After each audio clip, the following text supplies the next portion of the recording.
Pernahkah kamu merasa dunia ini terlalu bising untuk mendengarkan pikiranmu sendiri? Setiap hari, kita dibombardir oleh opini, tekanan, dan ekspektasi, baik dari luar maupun dari dalam diri. Hidup yang serba cepat seolah memaksa kita untuk selalu reaktif. Namun, anehnya, semakin cepat kita berlari, jiwa justru semakin lelah. Mungkin inilah waktunya kita berhenti sejenak. Karena ketenangan bukanlah tanda kekalahan. Ketenangan adalah bukti bahwa kita telah mengalahkan musuh paling licik, emosi yang tidak perlu.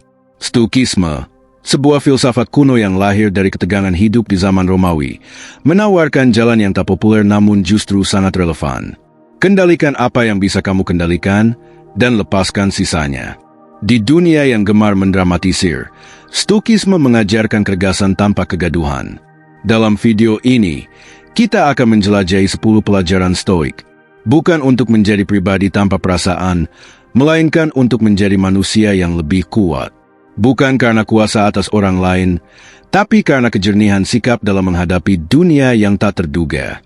Ini bukan konten motivasi instan. Ini bukan trik agar hidupmu tampak tenang di media sosial. Ini tentang latihan batin, tentang membangun kedewasaan psikis yang tidak bergantung pada validasi eksternal. Jadi, pastikan kamu menonton hingga akhir agar tidak kehilangan makna penting dari pembahasan ini. Dan jangan lupa untuk berlangganan agar kita bisa terus berbagi perspektif yang saling menginspirasi dan memperkuat. Kamu tidak sendirian, tetapi untuk benar-benar kuat, kamu harus terlebih dahulu belajar untuk diam. Poin pertama, terima apa yang bisa dikendalikan. Saat hidup terasa seperti badai tak henti, refleksi ini sering muncul. Apakah semua yang kita perjuangkan benar-benar dalam kendali kita? Atau jangan-jangan kita terjebak dalam ilusi bahwa dengan usaha yang cukup keras, segalanya akan sesuai harapan? Penerimaan bukanlah penyerahan, justru disitulah letak keheningan yang penuh kekuatan. Seperti samudra yang tak bergolak meski diterpa ribuan riak di permukaannya. Ketenangan sejati lahir dari kesadaran bahwa kita tak perlu mengendalikan segalanya. Cukup kendalikan diri sendiri. Banyak orang hidup seperti menanam benih di tanah orang lain, lalu kecewa saat hasilnya tak sesuai. Kita ingin pasangan selalu mengerti, anak selalu patuh, teman selalu hadir, atasan selalu adil. Namun, semakin keras kita menggenggam, semakin mudah semuanya lepas. Dan ujung-ujungnya, kita malah menyalahkan diri sendiri, atau lebih buruk, menyalahkan dunia. Fenomena ini bukan hal asing. Dalam penelitian psikologi kognitif, khususnya teori intoleransi of uncertainty, ditemukan bahwa individu yang sulit menerima ketidakpastian cenderung lebih mudah stres, cemas, bahkan depresi. Mereka hidup dalam mode siaga terus-menerus karena otaknya yakin bahwa dengan mengantisipasi segalanya, bahaya bisa dihindari. Padahal, hidup dalam ketegangan konstan justru menambah beban mental. Bayangkan seseorang yang terus-menerus ingin memastikan segala sesuatu berjalan sempurna. Ia mengatur jadwal sedetil mungkin, takut perubahan, dan marah saat hal di luar prediksi terjadi. Dari luar ia tampak disiplin, tapi dalam diam, ada kegelisahan kronis yang tak kunjung reda. Kelelahan yang tak terjelaskan. Seperti memaksakan bentuk pada air, semakin dikepal, semakin mengalir pergi. Kita juga melihat ini dalam hubungan sehari-hari. Seorang ibu yang terlalu mengontrol hidup anaknya mungkin berdalih cinta, tapi seringkali itu adalah bentuk ketakutan yang belum tuntas dari masa lalunya. Takut anak gagal karena ia sendiri pernah gagal. Atau seorang pasangan yang ingin tahu setiap gerak kekasihnya, bukan karena peduli, melainkan trauma kehilangan yang belum sembuh. Di balik kata, "Aku ingin yang terbaik," kadang tersembunyi desakan, "Aku takut kehilangan lagi." Lalu, bagaimana membedakan kendali yang sehat dan obsesi yang tak sadar? Tandanya halus. Sering lelah tanpa sebab, merasa gagal walau sudah berusaha maksimal. Ketika validasi eksternal menjadi penentu harga diri. Ketika kamu marah atau kecewa hanya karena sesuatu tidak berjalan sesuai rencana. Padahal rencana itu sejak awal tidak pernah sepenuhnya dalam kuasamu. Menerima bukanlah tindakan pasif. Justru, ini adalah tindakan sangat aktif. Kita belajar memilah mana yang perlu diperjuangkan, mana yang perlu dilepaskan. Dalam logika Stoik, ini bukan fatalisme, melainkan strategi energi. Jika kamu fokus pada hal-hal yang bisa kamu ubah, sikapmu, responmu, keputusanmu, maka kamu akan lebih efektif dan stabil. Sebaliknya, Jika kamu menghabiskan energi pada hal yang tak bisa dikontrol, seperti pendapat orang, cuaca, atau perasaan orang lain, kamu hanya akan kehabisan tenaga untuk hal yang sia-sia. Ambil contoh sederhana. Seorang pekerja keras telah mempersiapkan presentasi semaksimal mungkin, tapi di hari listrik padam. Frustasi? Wajar? Tapi jika kamu bisa berkata, "Aku sudah lakukan yang bisa aku kendalikan, sisanya bukan salahku," maka kamu sedang melatih kekuatan mentalmu. Atau, seseorang yang ditolak cinta padahal sudah berjuang habis-habisan. Rasa sakit itu wajar, tapi jika kamu bisa berkata, "Aku tidak bisa mengendalikan perasaan orang lain, tapi aku bisa belajar dari ini," maka kamu sedang bertumbuh. Tentu, pertanyaan menggantung akan muncul. Kalau semuanya tidak bisa dikendalikan, bukankah kita menjadi apatis? Tidak. Justru karena sadar akan batas kendali, kita menjadi lebih strategis. Kita tidak menembak dalam gelap. Kita mengarahkan tenaga ke tempat yang efektif. Ini bukan menyerah. Ini adalah perhitungan. Penerimaan di dunia penuh ambisi ini memang tak populer karena tidak bisa dipamerkan, tidak viral, tidak dramatis. Tapi diam-diam, ia membuat hidup lebih ringan, lebih kuat, lebih utuh. Mungkin inilah revolusi sunyi yang jarang dibicarakan. Sebuah cara untuk mengembalikan hidup pada skala manusiawi, di mana kegagalan bukan akhir, perubahan bukan musuh, dan ketidakpastian bukan bencana, melainkan bagian dari lanskap hidup yang tak perlu dilawan, cukup dipahami. Jadi, pertanyaannya sekarang bukan apa yang bisa kamu capai, melainkan apa yang benar-benar bisa kamu kendalikan hari ini, dan apakah kamu cukup berani untuk menerima sisanya tanpa perlawanan. Poin kedua, kekuatan dalam penerimaan. Ada masa di mana kita tidak lagi ingin menang, tetapi ingin tenang. Tidak lagi ingin mengendalikan, tetapi ingin memahami. Tidak lagi ingin membalas, tetapi ingin mengikhlaskan. Dan saat momen itu tiba, barulah kita sadar, ternyata kekuatan tidak selalu tentang seberapa keras kita menggenggam, tetapi seberapa dalam kita bisa melepaskan. Banyak orang mengira menerima berarti kalah, diam berarti lemah. Padahal, justru disitulah letak kekuatannya. Karena tidak semua yang tenang itu tunduk. Tidak semua yang tidak melawan berarti pasrah. Terkadang, justru orang yang bisa menerima adalah mereka yang sudah selesai berperang dengan dirinya sendiri. Kita hidup dalam budaya yang terus mendorong untuk melawan. Melawan sistem, melawan nasib, melawan siapapun yang mengecewakan kita. Tapi jarang ada yang mengajarkan cara menerima. Bukan karena menerima tidak penting, melainkan karena ia tidak terlihat. Tidak bisa dipamerkan, tidak bisa di-like, tidak bisa dijadikan branding. Namun, dalam kedalaman batin, justru penerimaan itulah yang menyelamatkan banyak orang dari kehancuran. Ada luka yang tak bisa sembuh dengan perlawanan. Ada kehilangan yang tak bisa dipulihkan dengan ambisi. Ada kegagalan yang justru menyadarkan kita bahwa sebagian dari hidup memang tidak untuk ditaklukkan, melainkan cukup untuk dipahami. Seorang ibu yang harus melepas anaknya yang tumbuh dengan pilihan berbeda. Seorang pria yang ditinggalkan tanpa penjelasan yang masuk akal. Seorang pekerja yang akhirnya sadar bahwa tidak semua hal bisa dikendalikan meski telah memberikan segalanya. Semua ini menyakitkan.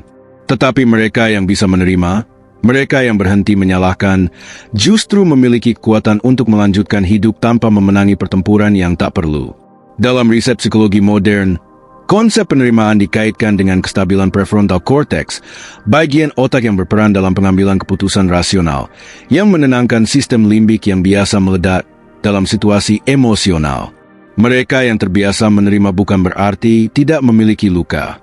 Justru karena mereka memiliki luka dan berhenti menyangkalnya, itulah sebabnya mereka bisa melangkah lebih ringan.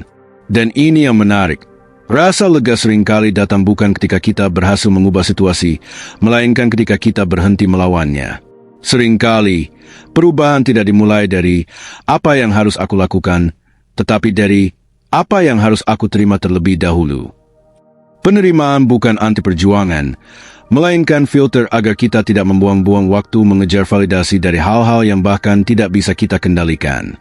Kadang, kita kelelahan bukan karena beban hidup terlalu berat, melainkan karena terus memikul harapan yang tidak realistis. Harapan bahwa orang lain akan berubah sesuai keinginan kita, bahwa masa lalu bisa diperbaiki, bahwa semua harus berjalan mulus agar hidup kita bisa disebut berhasil. Penerimaan memberi kita ruang untuk bernapas, untuk merasa sedih tanpa malu, untuk merelakan tanpa merasa gagal. Ini bukan sikap fatalis, melainkan strategi untuk hidup lebih sadar, agar kita tidak terus dikuasai oleh kecewaan berulang atau obsesi agar semuanya kembali seperti dulu. Apakah ini berarti kita tidak perlu ambisi? Tidak. Tetapi mungkin kita perlu menggeser ambisi itu, bukan lagi demi pengakuan, melainkan demi ketenangan, bukan lagi mengejar kontrol, melainkan kebijaksanaan, bukan lagi menyelamatkan semua orang, melainkan memastikan bahwa diri sendiri tidak terus tenggelam dalam tuntutan yang tak masuk akal. Lalu, bagaimana melatihnya? Mulailah dengan jujur pada diri sendiri. Berhenti mengaku ikhlas jika nyatanya masih berharap diam-diam. Berhenti berpura-pura kuat jika memang belum selesai berdamai. Dan yang paling penting, izinkan diri kita untuk tidak selalu harus menang.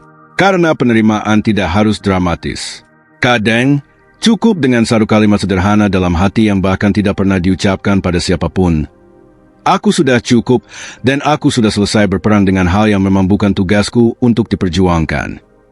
Penerimaan bukanlah akhir perjalanan, melainkan fondasi agar langkah-langkah kita ke depan tidak dibebani oleh masa lalu yang tak kunjung kita lepaskan. Dan mungkin, itulah salah satu bentuk keberanian paling sunyi yang bisa dimiliki manusia. Jadi, di antara semua hal yang sedang kamu perjuangkan sekarang, apa yang sebenarnya sudah waktunya untuk kamu terima? Dan apa yang akan berubah jika kamu berhenti memaksakan dunia agar sesuai keinginanmu, dan mulai hidup selaras dengan realitas apa adanya? Poin ketiga, latih kesadaran penuh, mindfulness.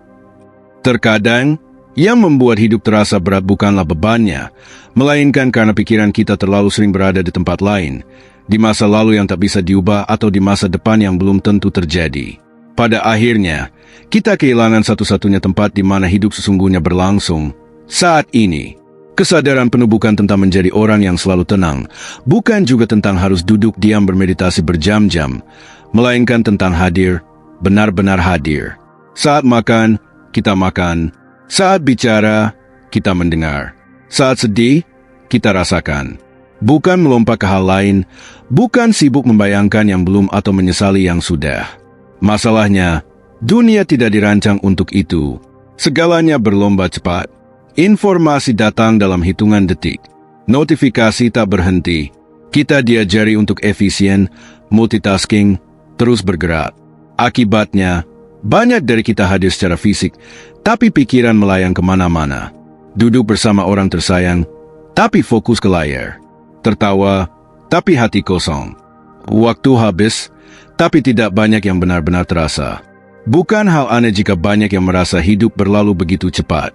Minggu terasa seperti sehari, bulan seperti seminggu. Bukan karena waktunya berubah, melainkan karena kesadaran kita tidak sepenuhnya menyertainya. Hidup jadi seperti film yang dipercepat, dan kita hanya menjadi penonton yang tak sempat memahami alur ceritanya. Ada penelitian menarik tentang ini. Ketika seseorang melatih kehadiran penuh, misalnya melalui latihan pernapasan sederhana atau sekadar menyadari sensasi tubuh, aktivitas di bagian otak yang terkait dengan stres, seperti amigdala, perlahan menurun. Sebaliknya, bagian yang bertanggung jawab untuk fokus dan pengendalian diri, seperti prefrontal cortex, justru meningkat fungsinya. Artinya, semakin kita hadir di saat ini, semakin kita memiliki kendali atas reaksi kita. Bukan sekadar bereaksi secara impulsif, tapi ini bukan hanya tentang sains. Ini tentang bagaimana kita merasakan hidup. Coba ingat momen terakhir di mana kamu benar-benar merasa hidup. Bukan karena pencapaian besar, melainkan karena kamu benar-benar hadir. Mungkin saat menatap mata orang yang kamu sayangi, atau saat melihat langit saat matahari terbenam. Itu mungkin adalah momen kesadaran penuh. Sederhana namun dalam, tanpa gangguan, tanpa penghakiman. Lalu, bagaimana melatihnya? Tidak perlu ekstrim, tidak perlu meninggalkan dunia. Cukup mulai dari yang sederhana. Misalnya, sebelum memulai aktivitas harian, luangkan waktu 60 detik hanya untuk memperhatikan napas. Bukan untuk mengubahnya, hanya menyadarinya. Atau saat makan, coba rasakan tekstur, aroma, dan kunyahannya. Saat berbicara dengan orang lain, fokuslah mendengarkan tanpa menyiapkan jawaban di dalam kepala. Hal-hal ini kecil, tetapi jika dilakukan konsisten, dampaknya sangat terasa. Mungkin sebagian dari kita pernah berpikir, tapi kalau aku terlalu tenang, nanti aku malah kehilangan ambisi. Ini adalah ketakutan yang sering muncul. Seolah-olah mindfulness membuat kita pasrah, lamban, atau kehilangan semangat. Namun faktanya tidak demikian. Justru, mereka yang melatih kehadiran penuh biasanya lebih fokus, lebih jernih dalam mengambil keputusan, dan lebih peka terhadap prioritas karena pikirannya tidak terbagi, tidak terlalu bising dengan hal-hal yang sebenarnya tidak penting. Dalam studi terkait performa kerja, diketahui bahwa pekerja yang melatih mindfulness memiliki tingkat stres lebih rendah, produktivitas lebih tinggi, dan lebih tahan terhadap distraksi. Namun, memang tidak semua sistem menyukai manusia yang terlalu sadar. Ada industri yang hidup dari perhatianmu yang mudah terpecah. Ada sistem yang mendorongmu untuk terus merasa kurang agar kamu membeli lebih banyak, bekerja lebih keras, merasa selalu tertinggal. Dalam kondisi seperti itu, kehadiran penuh bukan hanya soal kesehatan mental, melainkan juga bentuk kecil dari kebebasan. Karena orang yang benar-benar hadir tidak mudah dikendalikan, tidak mudah dipicu rasa takut, tidak mudah ikut arus hanya karena semua orang melakukannya. Dia memilih, bukan sekadar mengikuti. Jadi, ketika kamu merasa hidup terlalu cepat atau batinmu terasa berat padahal tidak ada yang terjadi, mungkin inilah saatnya bertanya, di mana sebenarnya aku berada sekarang? Dan beranikan diri untuk menjawab, bukan dengan logika, melainkan dengan kehadiran yang utuh. Tanpa terburu-buru, tanpa penghakiman, sekadar hadir. Itu mungkin bukan solusi untuk semua masalah, tetapi bisa menjadi titik awal untuk hidup yang lebih tenang dan lebih kuat. Bukan karena segalanya berubah, melainkan karena kamu tidak lagi tersesat di dalamnya. Poin keempat, bangun ketangguhan, resiliensi. Terkadang, yang membuat hidup terasa rapuh bukan karena bebannya, melainkan karena tidak ada ruang untuk jatuh. Seolah kita diminta untuk terus berjalan, terus kuat, bahkan saat lutut sudah gemetar dan napas hampir putus. Tapi bagaimana jika kita mulai dengan satu kejujuran sederhana? Tidak ada yang benar-benar kuat sepanjang waktu. Banyak dari kita diajari bahwa kelemahan adalah aib, bahwa menangis, merasa gagal, atau ragu berarti kita lemah. Padahal, mungkin justru dari titik-titik itulah ketangguhan sejati tumbuh, bukan dari menghindari luka, melainkan dari berani menatapnya. Ketangguhan bukan berarti tidak pernah runtuh, melainkan kemampuan untuk memilih bangkit bahkan setelah hancur berantakan. Dan pilihan itu bukanlah teori. Ia lahir dari peristiwa nyata, pengkhianatan yang menyayat, kehilangan yang tiba-tiba, tekanan hidup yang tak memberi jeda. Dalam momen seperti itu, kita tidak sedang diuji untuk menjadi pahlawan, melainkan untuk tetap menjadi manusia. Sebuah studi dari BMJ Mental Health tahun 2024 menunjukkan bahwa individu dengan tingkat resiliensi tinggi memiliki risiko kematian yang lebih rendah secara signifikan. Tetapi angka itu tidak bicara tentang kekuatan fisik. Ia bicara tentang kapasitas untuk menghadapi tekanan tanpa larut, untuk tetap berfungsi di tengah situasi yang tak masuk akal. Resiliensi sejati bukan tahan banting dalam arti kasar. Ia lebih seperti bambu daripada baja. Lentur, menunduk saat badai, tetapi tidak pernah benar-benar patah. Ketangguhan adalah kelenturan mental yang lahir dari kesadaran. Aku boleh kalah hari ini, tapi aku masih bisa memilih untuk hidup besok. Namun, dunia tidak selalu memberi kita ruang untuk tumbuh dengan ritme manusiawi. Sistem hari ini menuntut kita untuk selalu produktif, cepat pulih, tidak mengeluh. Narasi tentang mental kuat sering dijadikan alasan untuk menekan emosi. Kita dipaksa percaya bahwa lelah harus disembunyikan, luka harus ditutup rapat, dan air mata dianggap gangguan. Realitanya, banyak orang tampak kuat namun kosong. Bekerja keras, tersenyum, tapi di dalam menyimpan trauma yang belum pernah diberi ruang untuk sembuh. Dan yang paling menyedihkan, mereka pun mulai percaya bahwa itu normal, bahwa hidup memang harus selalu berat, bahwa mereka memang harus sendirian. Padahal, ketangguhan bukan tentang menanggung segalanya sendiri. Dalam kajian psikologi mutakhir, disebutkan bahwa elemen kunci dari resiliensi bukan hanya self-control atau endurance, melainkan juga money-making dan support system. Manusia yang tangguh tidak mengisolasi diri. Justru, mereka tahu kapan harus meminta tolong, tahu kapan diam adalah bentuk perlawanan paling bermartabat. Bayangkan seseorang yang tumbuh dalam keluarga disfungsional. Ia bertahan, berusaha terlihat baik-baik saja, dan akhirnya sukses secara finansial atau akademis. Apakah itu tanda kekuatan? Bisa jadi iya, tapi bisa juga hanya mekanisme bertahan. Ia terbiasa memendam, terbiasa menanggung, terbiasa tidak bergantung pada siapapun. Dalam jangka panjang, pola seperti ini bisa berujung pada rasa terasing, kesulitan membangun keintiman, bahkan burnout emosional yang meledak dalam diam. Bukan berarti ketangguhan adalah ilusi, tapi perlu kita pahami bahwa menjadi tangguh bukan berarti harus menjadi orang yang tidak pernah runtuh.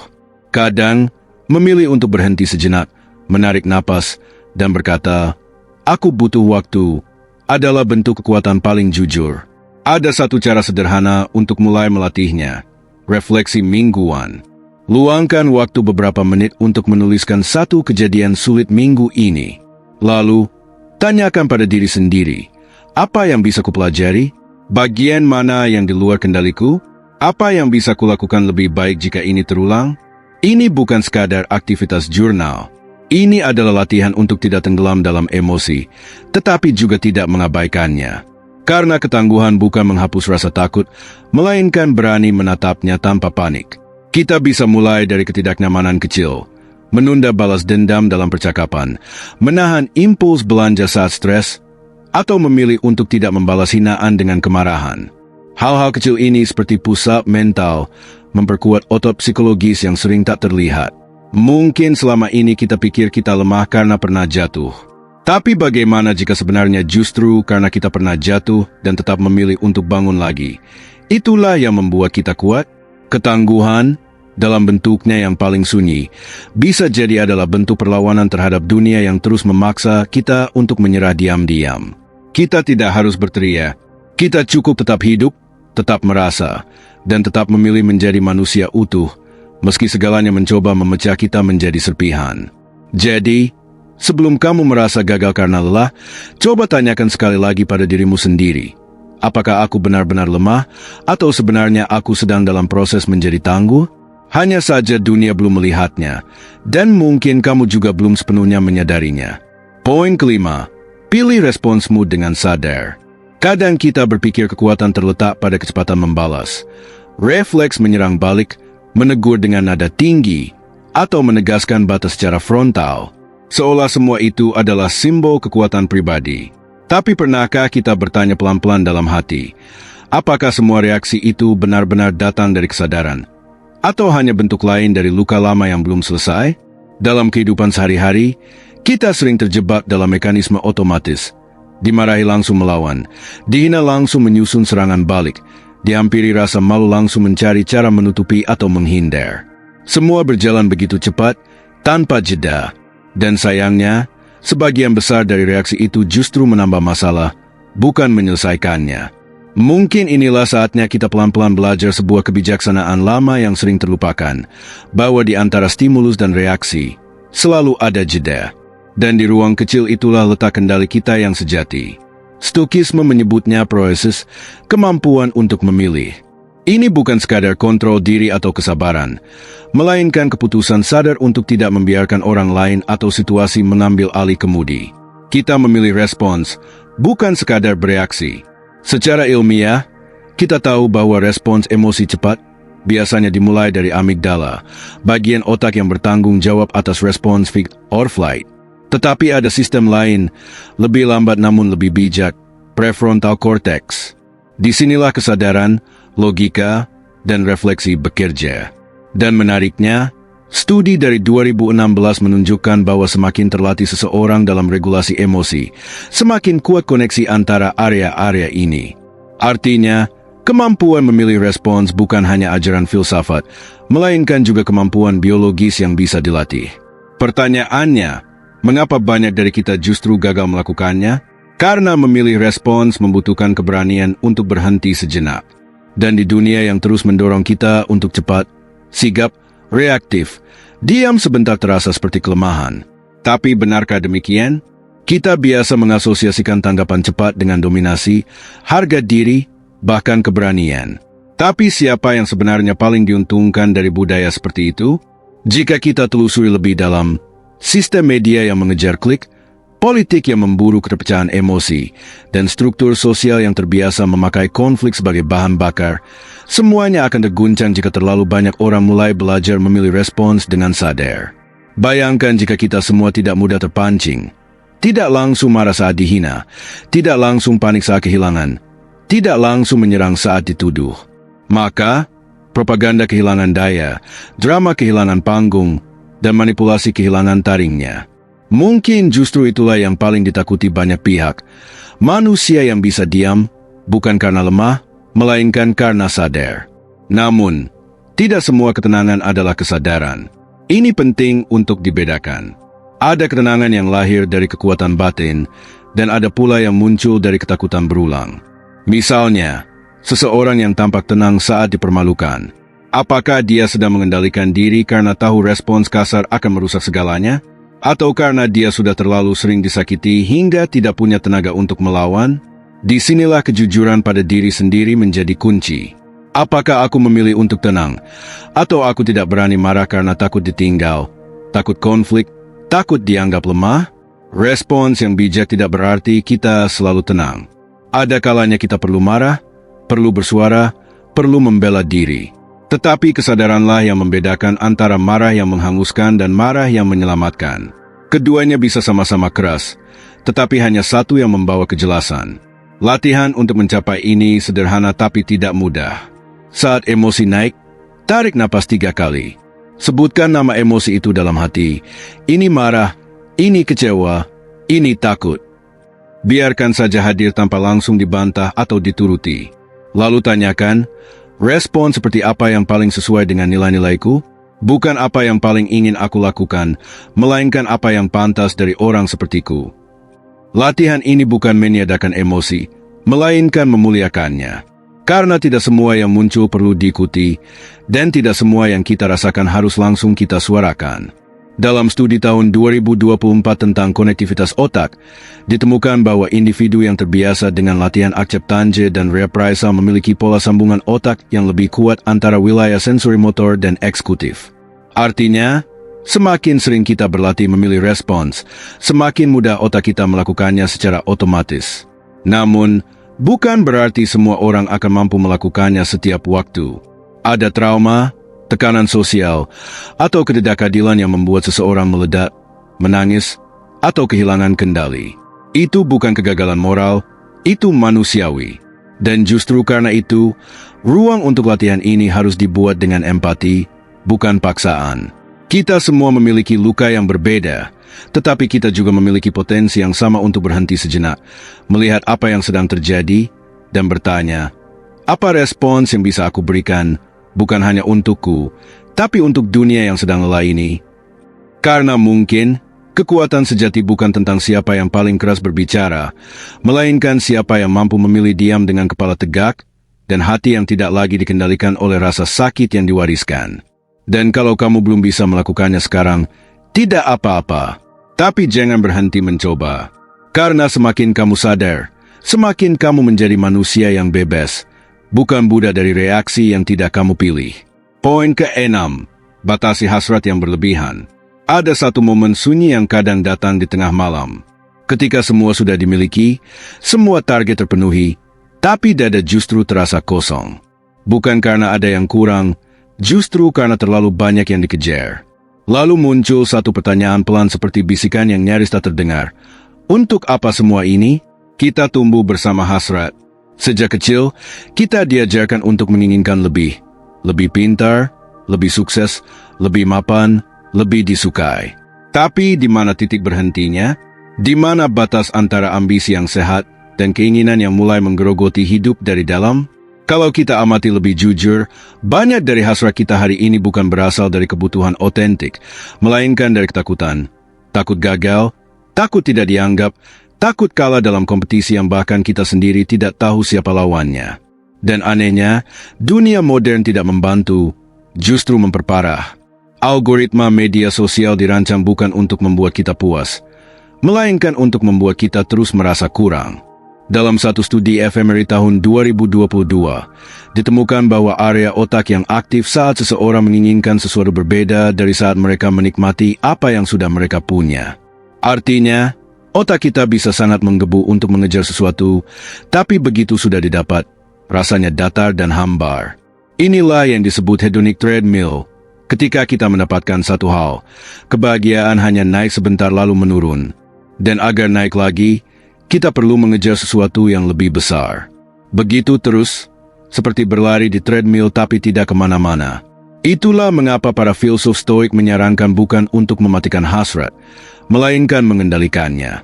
Bukan agar kita jadi pasif, melainkan agar hidup kita tidak habis hanya untuk mengejar hal-hal yang sebenarnya tidak penting. Karena jika kita tidak hati-hati, hasrat akan menjadi seperti api di ruang tertutup. Bukan menghangatkan, melainkan membakar perlahan dari dalam. Dan kita tahu itu. Kita tahu saat hasrat sudah mulai mengganggu tidur, menyita hubungan, merusak kesehatan. Tapi tetap saja sulit berhenti, karena sebagian hasrat disamarkan oleh budaya sebagai motivasi, goals, mimpi besar. Padahal, kalau kita tarik ke dalam, itu bukan mimpi, itu pelarian dari rasa tidak cukup. Rasa yang, menurut psikolog, sering muncul dari luka lama yang tidak pernah sembuh. Perbandingan sosial di masa kecil, pengabaian, atau penolakan yang kita simpan rapat-rapat. Luka itu kemudian berubah wajah menjadi ambisi. Kita pikir kalau kita bisa sukses, kita akan bahagia. Kalau bisa lebih dari orang lain, kita akan merasa berharga. Tapi tidak pernah sesederhana itu.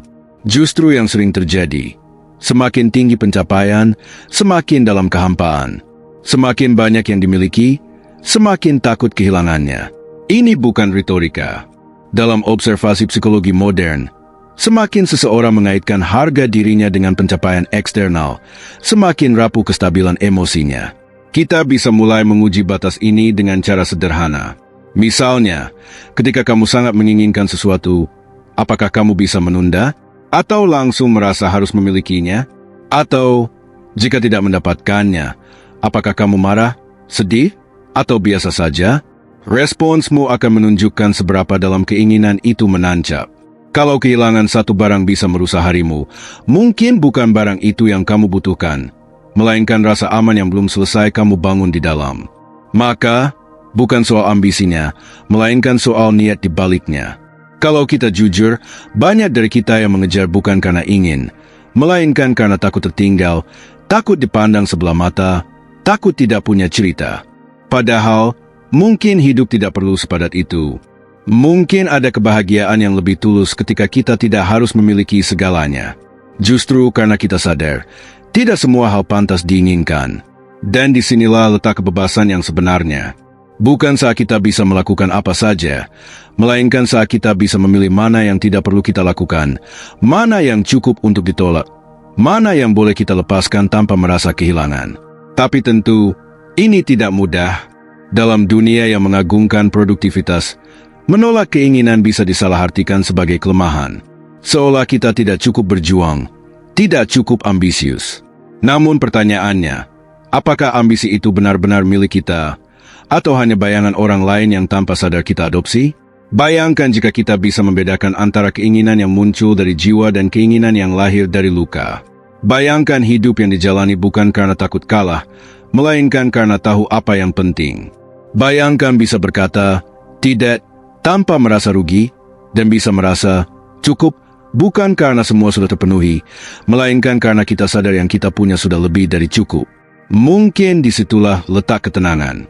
Bukan karena dunia menjadi lebih mudah, melainkan karena kita tidak lagi diperbudak oleh apa yang terlihat menarik, tapi kosong di dalam. Poin ketujuh, jalani hidup dengan kebajikan. Ada satu hal yang sering terlupakan dalam perjalanan hidup yang keras dan penuh tekanan, bahwa menjadi orang baik bukanlah kelemahan. Justru sebaliknya, itu mungkin satu-satunya kekuatan sejati yang tidak bisa dirampas oleh siapapun, terutama di dunia yang terus mendorong kita untuk memilih cara tercepat, bukan cara yang benar. Tapi mari kita jujur, di banyak situasi, hidup dengan kebajikan itu menyakitkan. Kadang terasa sia-sia, apalagi ketika kita melihat kenyataan, yang curang bisa naik jabatan, yang memanipulasi justru disukai, dan yang licik malah disebut cerdas. Muncul satu bisikan dalam hati, kalau semua orang bisa main kotor dan menang, kenapa aku harus repot-repot jujur? Itulah godaan paling halus dalam hidup modern. Bukan kejahatan besar yang mencolok, melainkan kompromi kecil yang terasa masuk akal. Yang penting hasilnya, bukan prosesnya. Yang penting kelihatan sukses, bukan soal cara mencapainya. Ini bukan sekadar masalah moralitas. Ini soal identitas. Ketika kita tergoda untuk melanggar nilai-nilai sendiri demi kenyamanan jangka pendek, sebenarnya kita sedang kehilangan satu persatu kepingan diri kita. Dalam ajaran Stoik, kebajikan bukan hanya soal berbuat baik. Ia adalah bentuk tertinggi dari kekuatan manusia. Bukan kekuatan otot, melainkan kekuatan memilih tetap waras dan adil saat dunia sedang kacau. Kekuatan untuk bertindak dengan prinsip meski tidak ada yang melihat. Dalam Meditations, Marcus Aurelius menulis, balas dendam terbaik adalah tidak menjadi sama seperti pelakunya. Artinya, kita tidak perlu menjadi buruk hanya karena dunia memperlakukan kita dengan buruk. Namun, ini bukan tentang menjadi sempurna. Tidak ada manusia yang bisa sepenuhnya bajik sepanjang waktu. Tapi selalu ada ruang untuk sadar, untuk memilih kembali, meski sempat tergelincir. Bahkan menurut Psychology Today, orang-orang yang hidup berdasarkan kebajikan seperti kejujuran dan keadilan memiliki tingkat kesejahteraan emosional lebih tinggi. Mereka bukan tidak pernah lelah, mereka hanya punya alasan yang lebih kuat untuk tetap berjalan. Tapi tetap saja ada risiko. Orang yang memegang prinsip bisa dianggap aneh, kaku, atau terlalu serius. Bahkan bisa jadi dijauhi karena tidak ikut arus. Namun, yang tidak terlihat adalah ketenangan batin yang mereka bawa, sebuah stabilitas yang tidak bergantung pada pengakuan luar. Ketenangan itu bukan karena segalanya mudah, melainkan karena mereka tahu yang mereka perjuangkan bukan cuma untuk hari ini, melainkan untuk siapa mereka ingin jadi sebagai manusia. Mari kita bayangkan sebuah situasi nyata. Misalnya, kamu bekerja di lingkungan yang penuh tekanan, tempat orang lain saling sikut untuk dapat posisi lebih baik. Lalu, kamu memilih untuk tidak menjilat, tidak memanipulasi angka, dan tetap transparan. Di awal, kamu mungkin tertinggal. Mungkin kamu tidak diundang ke rapat-rapat eksklusif. Tapi seiring waktu, orang akan mulai melihat kamu bisa dipercaya.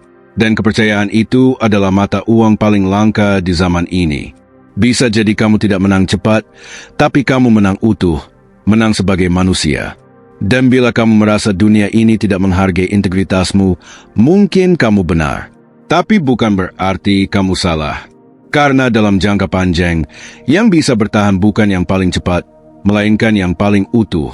Dan keutuhan diri tidak bisa dibeli, tidak bisa diakali. Ia hanya bisa dibangun sedikit demi sedikit dari keputusan-keputusan kecil setiap hari. Apakah kamu akan tergoda? Sangat mungkin. Tapi kebajikan bukan tentang tidak pernah goyah. Ia tentang memilih untuk kembali berdiri setiap kali kamu sadar sedang tergelincir. Dan bila kamu bertanya-tanya apakah itu akan cukup untuk membuat hidup lebih tenang? Jawabannya, tidak instan, tapi pasti lebih kuat. Coba perhatikan orang-orang yang kamu kagumi diam-diam. Bukan yang paling berisik, bukan yang paling kaya, melainkan yang paling bisa diandalkan. Yang tegas tapi lembut, yang hadir tapi tidak menuntut. Mereka mungkin tidak punya banyak pencitraan, tapi ada sesuatu dalam sikap mereka yang membuatmu tenang. Mungkin itu resonansi moral, mungkin vibrasi ketulusan, atau mungkin itu kebajikan yang tak bersuara. Dan mungkin itu juga yang selama ini ingin kamu temukan dalam dirimu sendiri. Sesuatu yang tak bisa dibuktikan dengan CV, tapi terasa saat kamu menutup mata dan bertanya pada diri, apakah aku hidup sebagai manusia yang benar? Kalau jawabannya, ya, walau pelan, maka kamu sudah lebih kuat dari yang kamu kira. Poin ke-8, pahami sifat sementara kehidupan. Ada satu kenyataan yang seringkali kita tahu, tapi kita hindari. Kita dengar, tapi kita tahan untuk tidak terlalu memikirkannya, bahwa semua ini, rasa, orang-orang, pencapaian, luka, bahkan kita sendiri, tidak akan selamanya ada di sini. Biasanya, kita sibuk menyusun rencana seolah dunia ini akan menunggu, seolah segala yang kita bangun akan berdiri selamanya. Padahal, diam-diam, jauh di dalam diri, kita tahu semuanya akan berlalu. Tapi mengapa? Kalau kita sudah tahu bahwa hidup ini sementara, kita justru begitu sulit menerima ketika sesuatu berakhir? Apakah kita benar-benar tidak siap? Atau selama ini kita hanya berpura-pura bahwa akhir tidak akan datang? Banyak yang tidak sadar bahwa tekanan yang mereka rasakan setiap hari bukan berasal dari kenyataan, melainkan dari penyangkalan. Ketika kita menyangkal bahwa waktu berjalan, bahwa usia bertambah, bahwa relasi bisa berubah, bahwa momen bisa hilang, disitulah letak luka yang paling dalam mulai terbentuk. Sebagian dari kita mungkin menyimpan amarah yang tidak tahu harus dilampiaskan kemana. Bukan karena hal besar, melainkan karena kehilangan-kehilangan kecil yang dikumpulkan diam-diam. Perasaan bahwa dunia berubah terlalu cepat, bahwa orang-orang pergi tanpa pamit, bahwa diri kita tidak sekuat dulu atau tidak semenarik dulu. Kita marah, tapi juga lelah, dan rasa lelah itu pelan-pelan menjadi hampa. Ketika seseorang kehilangan orang terdekat, pekerjaan yang dia anggap sebagai identitas, atau makna hidup yang selama ini dia pegang, ia seperti melihat bayangannya sendiri pecah menjadi kepingan. Apa yang tersisa kadang hanya keheningan. Tapi justru dari keheningan itulah pondasi baru bisa dibangun. Salah satu hal paling manusiawi adalah menyalahkan waktu. Seolah waktu itu pencuri. Tapi bagaimana bisa kita menyalahkan sesuatu yang sejak awal sudah memberitahu bahwa ia akan terus berjalan? Kita hanya tidak siap saat sadar bahwa kita benar-benar sedang ditinggal. Sikap mental seperti ini bisa diperbaiki bukan dengan melawan waktu, melainkan dengan menjadikannya teman. Ada filosofi kuno yang disebut memento mori, ingat bahwa kamu akan mati. Bukan sebagai ancaman, melainkan sebagai pengingat bahwa momen ini berharga karena ia bisa hilang. Beberapa psikolog menyebutkan bahwa menyadari kefanaan secara sadar, bukan secara traumatik, justru dapat memperkuat rasa syukur dan mengurangi kecemasan. Dalam sebuah studi tahun 2023 tentang mortality salience, ditemukan bahwa orang yang memiliki koneksi batin dengan makna hidup, entah melalui relasi, keyakinan, atau kontribusi, lebih stabil ketika dihadapkan pada pemikiran tentang kematian. Tapi mari realistis, tidak semua orang bisa begitu tenang. Ada juga yang ketika sadar bahwa semua ini fana, justru merasa hidup kehilangan makna. Kalau semuanya bakal hilang, ngapain aku capek-capek bangun karir? Nanti juga runtuh. Mungkin kamu pernah berpikir begitu, walau hanya dalam diam. Ini bukan kelemahan. Ini manusiawi. Yang perlu dicatat adalah kesadaran tidak menghapus nilai. Justru karena kita tahu segalanya akan hilang, kita jadi punya peluang untuk memilih mana yang benar-benar penting. Kalau semuanya abadi, kita tidak akan tahu apa yang layak diperjuangkan. Tapi karena waktu terbatas, kita jadi harus selektif, harus sadar, harus bijak. Coba ingat momen sederhana. Obrolan larut malam dengan orang yang kamu sayangi, tawa di tengah hujan, kesendirian yang ternyata menenangkan. Itu semua tidak pernah kembali. Tapi mereka juga tidak hilang. Mereka membentuk siapa kamu hari ini. Dan mungkin, tanpa sadar, mereka masih tinggal di dalam nada suaramu, di dalam cara kamu memeluk seseorang, atau dalam keputusanmu untuk tidak menyerah hari ini. Mungkin yang harus kita latih bukan melepaskan dengan paksa, melainkan belajar melepaskan dengan tenang. Bukan berhenti mencintai, melainkan mencintai dengan sadar. Menyadari bahwa orang-orang bisa pergi, tapi rasa sayang tidak harus hilang. Bahwa kita bisa kehilangan pekerjaan, tapi bukan berarti kehilangan nilai diri. Bahwa hidup akan terus berubah, tapi bukan berarti kita kehilangan makna. Kita bisa mulai dari hal sederhana, seperti menyebutkan 3 hal yang kamu syukuri setiap hari, atau sesekali secara sengaja membayangkan kehilangan sesuatu yang kamu sayangi, bukan untuk menderita, melainkan untuk lebih menghargainya. Ini bukan tentang menjadi apatis. Ini tentang tidak melepaskan pegangan, melainkan melonggarkan genggaman. Akhirnya, pertanyaan yang muncul bukan lagi apa yang akan hilang, melainkan apa yang bisa aku lakukan dengan sepenuh hati sebelum itu hilang. Dan mungkin dari situ, hidup jadi terasa lebih penuh. Bukan karena kamu punya segalanya, melainkan karena kamu sadar bahwa semuanya bisa pergi. Dan justru karena itu, kamu memilih untuk hadir sepenuhnya hari ini, sekarang, sebelum semuanya jadi kenangan. Poin ke-9, hargai nilai dari rasa syukur. Ada satu hal yang sering kita anggap sederhana, bahkan terlalu sederhana sampai kita lupa, rasa syukur. Banyak yang mengira bahwa bersyukur itu cuma urusan ucapan. Tapi kalau kita tarik lebih dalam, rasa syukur seringkali lebih dekat dengan luka daripada dengan bahagia. Ia muncul bukan hanya karena kita merasa cukup, tapi kadang karena kita tahu betapa mudahnya semua yang kita punya bisa hilang. Kalau direnungkan baik-baik, barangkali kita tidak benar-benar bersyukur karena kita merasa punya. Tapi karena kita sadar, kita bisa kehilangannya kapan saja. Dan dari situlah muncul pilihan, mau terus menuntut atau mulai menghargai, bukan karena pasrah, tapi karena sadar bahwa hidup tidak menunggu kita untuk puas. Coba bayangkan seseorang yang baru kehilangan rumah akibat musibah, atau seseorang yang akhirnya bisa sembuh setelah bertahun-tahun sakit. Saat mereka bilang, "Aku bersyukur," itu bukan sekadar kata. Itu adalah refleksi dari rasa rapuh yang berubah jadi kekuatan.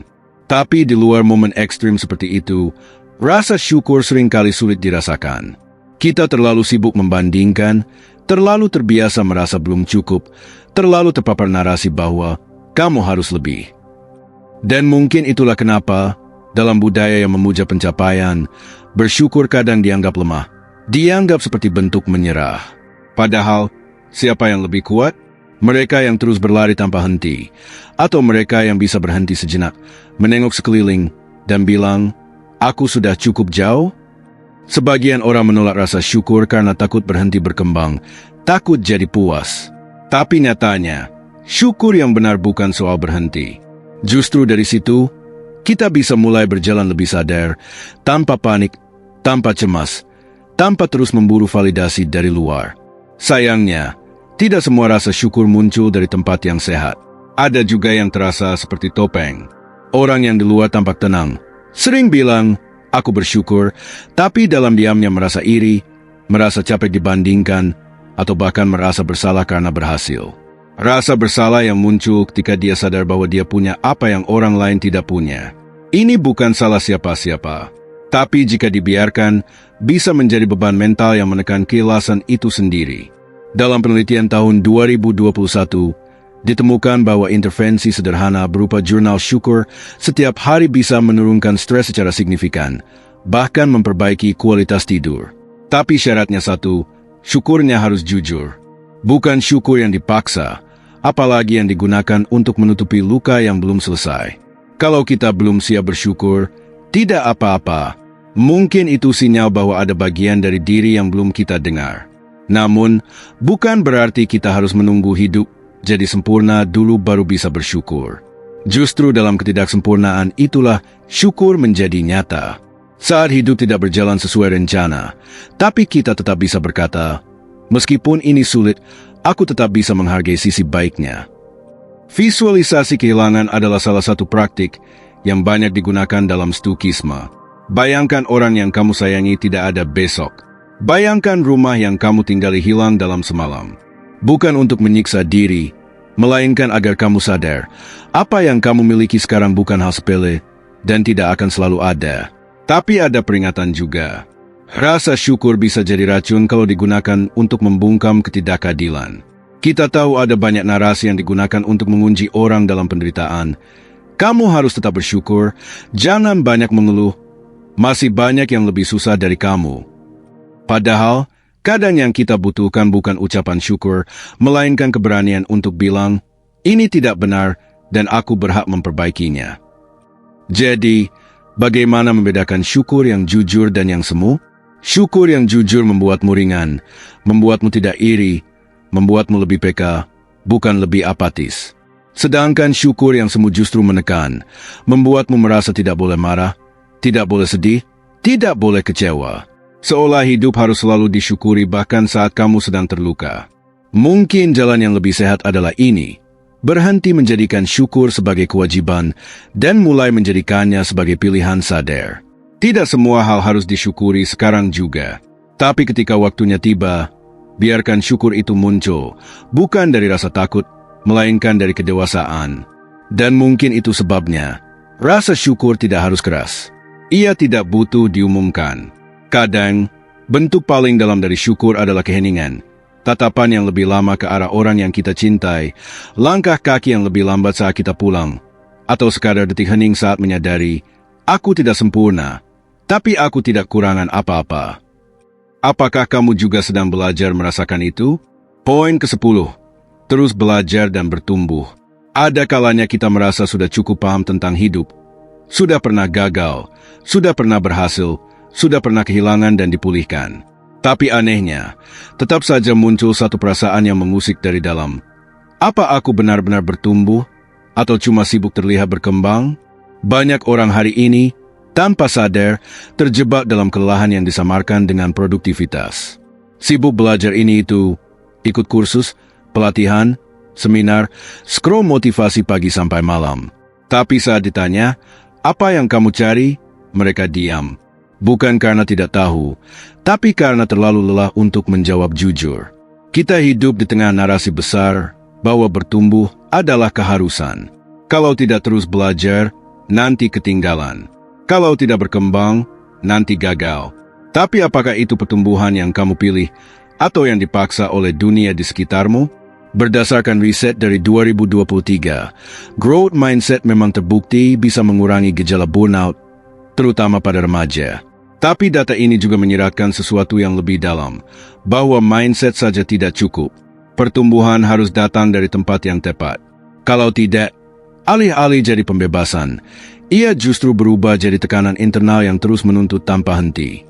Dan menariknya, kita sering tidak sadar sedang tumbuh dalam arah yang bukan kita inginkan. Seperti menanam pohon di pot yang salah, ia tumbuh, tapi akarnya sesat, daunnya rapuh. Sama seperti kita yang belajar banyak hal, tapi malah makin jauh dari siapa diri kita sebenarnya. Pernah merasa seperti itu? Kamu terus bergerak tapi tidak tahu arahnya. Kamu dapat banyak pengakuan, tapi di dalam kosong. Rasanya seperti kamu sedang memainkan peran yang tak pernah kamu pilih sendiri. Ada pertanyaan reflektif yang perlu dijawab dalam diam. Siapa yang sebenarnya diuntungkan dari semua pertumbuhan ini? Dalam sistem kerja modern, pertumbuhan pribadi sering dijadikan bahan bakar produktivitas. Kamu disuruh terus belajar, upgrade, bersaing, supaya bisa jadi versi terbaik dirimu. Tapi versi yang seperti apa? Versi yang kuat menghadapi hidup, atau versi yang mudah dikendalikan sistem? Bukan berarti belajar itu salah. Bukan, tapi arah dan niatnya yang perlu jujur. Kita juga perlu hati-hati terhadap pertumbuhan yang hanya bergerak di permukaan. Semakin banyak skill, semakin canggih pengetahuan, tapi hati tidak pernah ditumbuhkan. Yang dibangun hanya kompetensi, bukan karakter.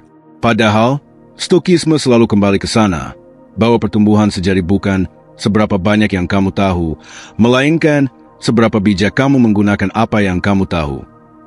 Penting juga untuk mempertanyakan, kapan harus tumbuh dan kapan harus berhenti sejenak?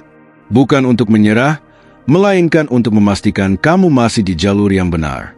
Seperti petani yang tidak terus-menerus memupuk tanpa jeda. Karena tanah pun perlu istirahat untuk bisa hidup kembali. Begitu juga dengan kita. Ada orang yang belajar karena ingin tahu. Ada yang belajar karena takut tertinggal. Tapi ada juga yang belajar karena sedang mencoba melarikan diri dari rasa hampa yang tak bisa dijelaskan. Dan itu tidak salah.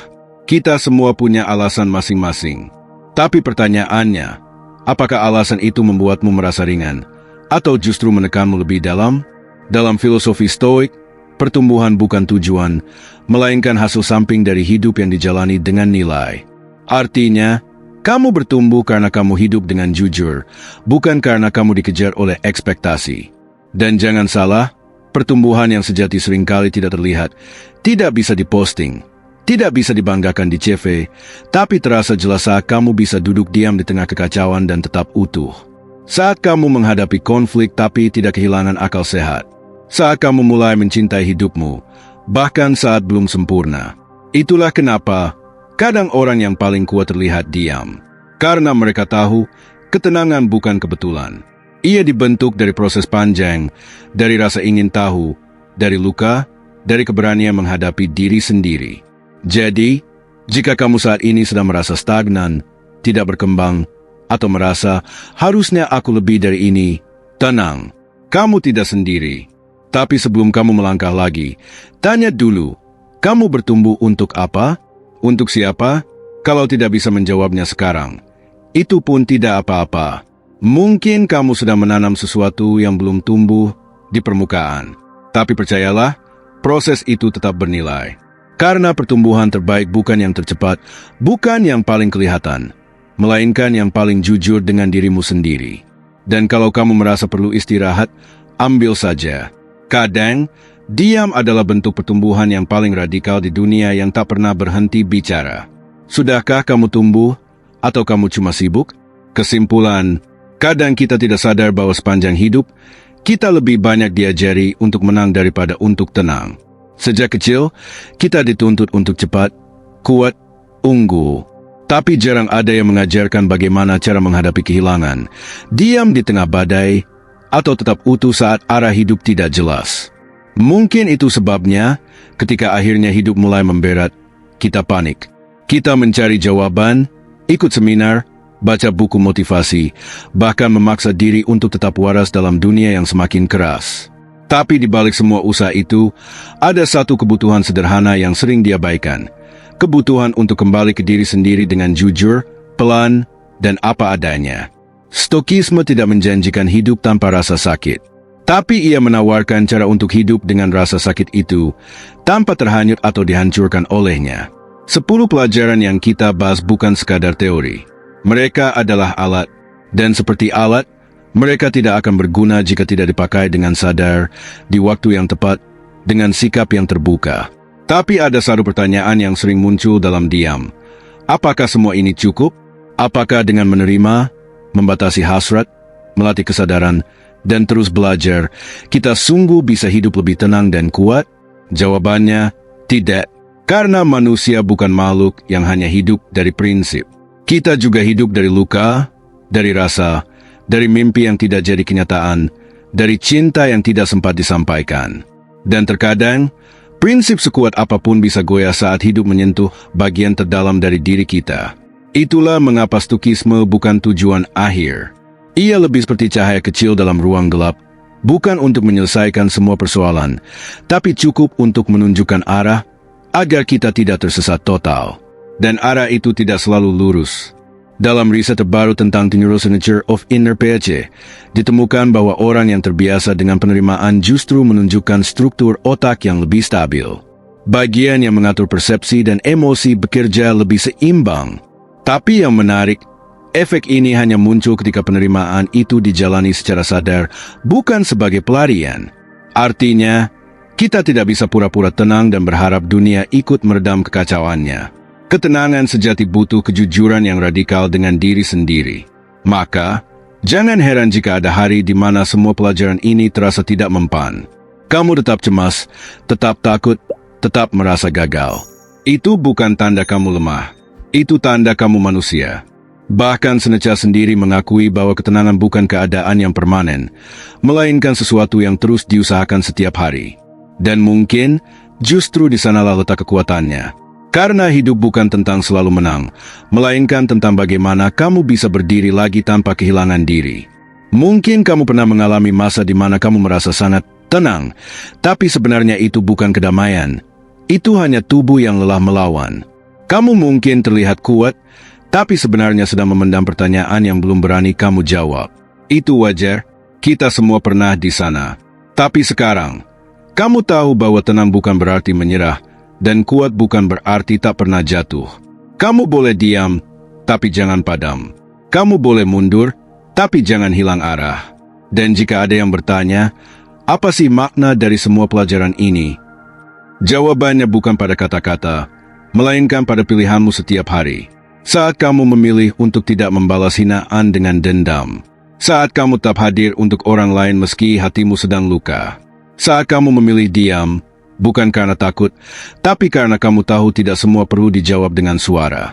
Disitulah ketenangan menjadi kekuatan. Terakhir, renungkan ini, dunia mungkin tidak akan pernah benar-benar tenang. Akan selalu ada kekacauan, ketidakpastian, ketidakadilan. Tapi kamu punya pilihan untuk tidak menambah kebisingan itu. Untuk menciptakan ruang kecil di mana kamu tetap bisa berpikir jernih, merasa utuh, dan melangkah dengan kepala tegak. Meski badai belum reda, kamu tidak harus sempurna. Cukup sadar, dan dari kesadaran itulah, ketenangan perlahan akan tumbuh. Bukan karena hidup menjadi mudah, tapi karena kamu menjadi cukup kuat untuk tetap tenang. Bahkan saat semuanya terasa sulit.